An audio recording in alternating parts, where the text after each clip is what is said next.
Hello everyone, welcome to ministry of translation. और अभी एक और नई वैकेंसी आई है जो कि है आईआईटी मंडी की तरफ से। ये वीडियो डालने में थोड़ा सा लेट हो गया है, पर अभी भी टाइम है कुछ दिन का, क्योंकि क्लोजिंग डेट इसकी है 3/9/2025। ठीक है, प्रारंभ तिथि तो हम लोग क्रॉस कर चुके हैं। वीडियो थोड़ा सा लेट बन रहा है, पर क्लोजिंग डेट अभी भी है, तो मैं थोड़ा सा बता देती हूँ इस वैकेंसी के बारे में अगर आप लोगों को नहीं पता है।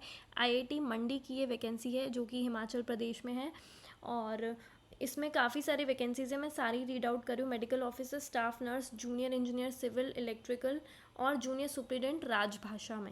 राजभाषा में लेवल 6 की वैकेंसी है। एज लिमिट काफ़ी अच्छी है, 35 है। यूआर में एक ही पोस्ट है यहाँ पे हमारे पास, junior superintendent, junior accountant, driver, junior attendant, multi skilled. ये हमारे पास सारी वैकेंसीज है। ऑनलाइन आवेदन जमा करने की जो तिथि है वो मैं बता चुकी हूँ, 3/9/2025 आपके पास क्या है, 3/9/2025 आपकी आखिरी इसकी डेट है। अभी भी कुछ दिन बाकी है। जिन लोगों ने नहीं किया है वो अभी भी आपके पास मौका है, आप लोग कर सकते हैं। आगे फटाफट से हम लोग इस नोटिफिकेशन को रीड आउट करेंगे हमारे ट्रांसलेशन वाले को। तो राजभाषा में जो क्राइटेरिया है, क्वालिफिकेशन इन्होंने मांगा है, वो मांगा है मास्टर डिग्री। अब अच्छी वैकेंसी है तो ये लोग बोल रहे हैं कि आपके पास 55% तो एटलीस्ट मार्क्स होने चाहिए आपके डिग्री लेवल पे। ठीक है, तो master degree in Hindi from a recognized university with English as a subject at degree level with at least 55% marks, इसमें आपके मांग लिए कहाँ पे, ग्रेजुएशन में।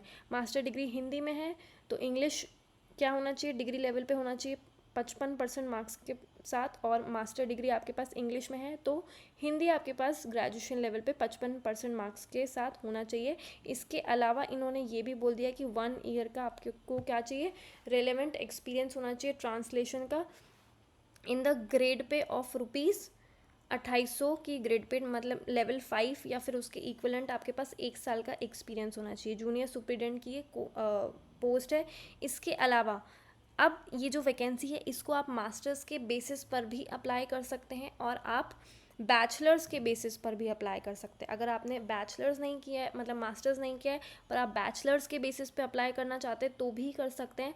बस एक्सपीरियंस मास्टर्स वाले में भी मांग रहा है और एक्सपीरियंस इसमें बैचलर्स वाले में भी मांग रहा है। ठीक है, एक्सपीरियंस तो इसमें चाहिए ही चाहिए 1 साल का। इसमें जो बैचलर्स वाले में है उसमें क्या है, 3 साल का एक्सपीरियंस मांगा गया है, पर मास्टर्स में 1 ही साल का एक्सपीरियंस मांगा गया है। ठीक है, तो बैचलर्स डिग्री विद हिंदी अगर आपके पास है main subject from a recognized institute with English as a subject at degree level with at least, आपके पास मतलब हिंदी और इंग्लिश दोनों होना चाहिए और 55% मार्क्स भी होने चाहिए। इंग्लिश है तो हिंदी भी होना चाहिए, हिंदी है तो इंग्लिश भी होना चाहिए आपके पास डिग्री लेवल पे। मेन सब्जेक्ट उसमें डिपेंड करता है और आपके 55% मार्क्स होने चाहिए। अगर आप बैचलर्स के थ्रू फॉर्म भरे तो 3 साल का एक्सपीरियंस है, मास्टर्स के थ्रू भर रहे तो आपको 1 साल का एक्सपीरियंस होना चाहिए।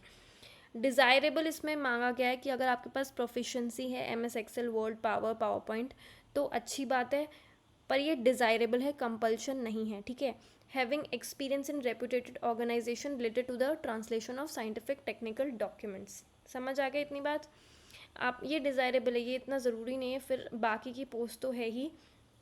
और ये मंडी में आपको काम करने का मौका मिलेगा, हिमाचल प्रदेश में मंडी के अंदर आईआईटी में। All post are tenable in IIT Mandi at Kamand district Mandi, Himachal प्रदेश।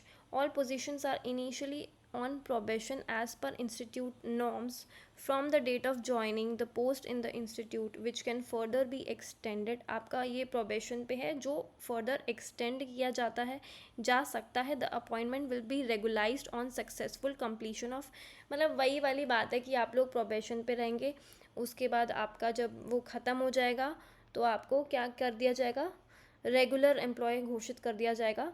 और काफ़ी सारी चीज़ें हैं इसमें, बेसिक जो जनरल चीज़ें होती हैं तो वो आप पढ़ सकते हैं। हम चलते हैं आगे इसकी फ़ीस की तरफ। तो आपकी जो राशि है, मतलब जो शुल्क है, वो आपके कैटेगरी वाइज है।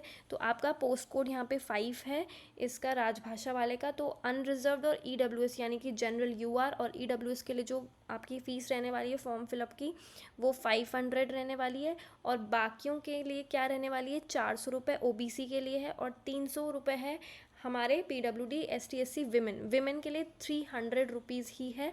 तो बहुत ही अच्छी चीज़ है यहाँ पे। 300 रुपये में आप फॉर्म भर सकते हैं एक पोस्ट के लिए। और काफ़ी सारी चीज़ें हम लोग इस वीडियो में डिस्कस कर चुके हैं। अगर फिर भी कोई डाउट हो तो मुझे आप लोग व्हाट्सएप वो क्या कॉल कर, सॉरी कॉल भी नहीं, मुझे आप लोग कमेंट सेक्शन में बता सकते हैं, ठीक है। कमेंट सेक्शन में अपने लिख दीजिए जो भी आपके डाउट्स हैं, मैं उनको सॉल्व करने की कोशिश करूँगी। और टेलीग्राम चैनल ज्वाइन कर लो, चैनल को सब्सक्राइब कर लो। आगे काफ़ी सारी वैकेंसीज़ इस साल हम लोग लाने वाले हैं या आपके लिए आने वाली है, तो हम लोग आपको जल्दी से बता देंगे जो भी वैकेंसीज़ आएंगी, ठीक है। बस इसी चैनल पे इतनी सारी वैकेंसीज़ आपको मिल सकती है, तो चैनल को सब्सक्राइब कर लो। आगे बहुत सारी बातें हैं, CHT के बारे में भी काफ़ी सारी मैं बात करना चाहती हूँ, पर ऐसा समय नहीं मिल पा रहा या ऐसा कुछ मिल नहीं पा रहा है। अभी आंसर की भी आनी बाकी है, पर मैं करना चाहती हूँ इस बारे में बात, मैं बस आंसर की का वेट कर रही हूँ, ठीक है। Okay, bye bye.